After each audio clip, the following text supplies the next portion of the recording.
मरकुस अध्याय 3। और वह फिर आराधनालय में गया और वहां एक मनुष्य था जिसका हाथ सूख गया था, और वे उस पर दोष लगाने के लिए उसकी घात में लगे हुए थे कि देखे वह सबत के दिन में उसे चंगा करता है कि नहीं।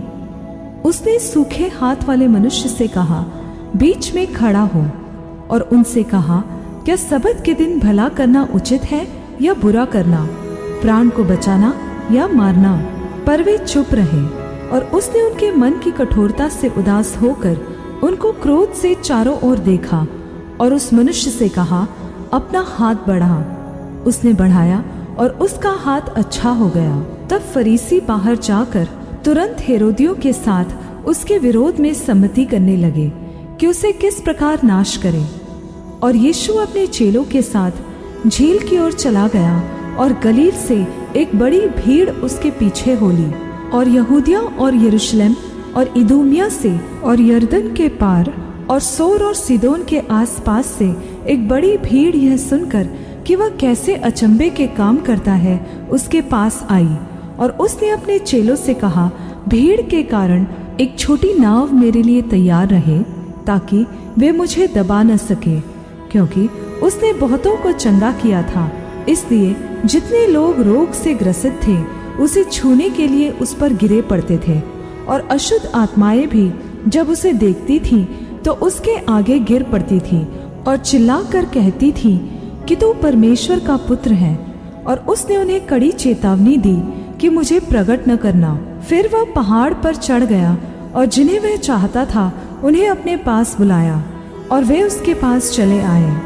तब उसने 12 को नियुक्त किया कि वे उसके साथ साथ रहें, और वह उन्हें भेजे कि प्रचार करें और दुष्टात्माओं को निकालने का अधिकार रखे। और वे ये हैं, शमौन जिसका नाम उसने पतरस रखा, और जबदी का पुत्र याकूब, और याकूब का भाई यूहन्ना जिनका नाम उसने बुअनर्गिस अर्थात गर्जन के पुत्र रखा, और अंद्रियास और फिलिपुस और बर्तलोमै और मत्ती और थोमा और हल्फईस का पुत्र याकूब और तद्दै और शमौन कनानी, और यहूदा इस्करियोती जिसने उसे पकड़वा भी दिया। और वह घर में आया और ऐसी भीड़ इकट्ठी हो गई कि वे रोटी भी न खा सके। जब उसके कुटुंबियों ने यह सुना तो उसे पकड़ने के लिए निकले, क्योंकि कहते थे कि उसका सुध बुध ठिकाने पर नहीं है। और शास्त्री जो यरूशलेम से आए थे यह कहते थे, उसमें शैतान है, और यह भी वह दुष्टात्माओं के सरदार की सहायता से दुष्टात्माओं को निकालता है। और वह उन्हें पास बुलाकर उनसे दृष्टांतों में कहने लगा, शैतान कैसे शैतान को निकाल सकता है? और यदि किसी राज्य में फूट पड़े तो वह राज्य कैसे स्थिर रह सकता है? और यदि किसी घर में फूट पड़े तो वह घर क्या स्थिर रह सकेगा? और यदि शैतान अपना ही विरोधी होकर अपने में फूट डाले तो वह क्या बना रह सकता है? उसका तो अंत ही हो जाता है। किंतु कोई मनुष्य किसी बलवंत के घर में घुसकर उसका माल लूट नहीं सकता, जब तक कि वह पहले उस बलवंत को न बांध ले, और तब उसके घर को लूट लेगा।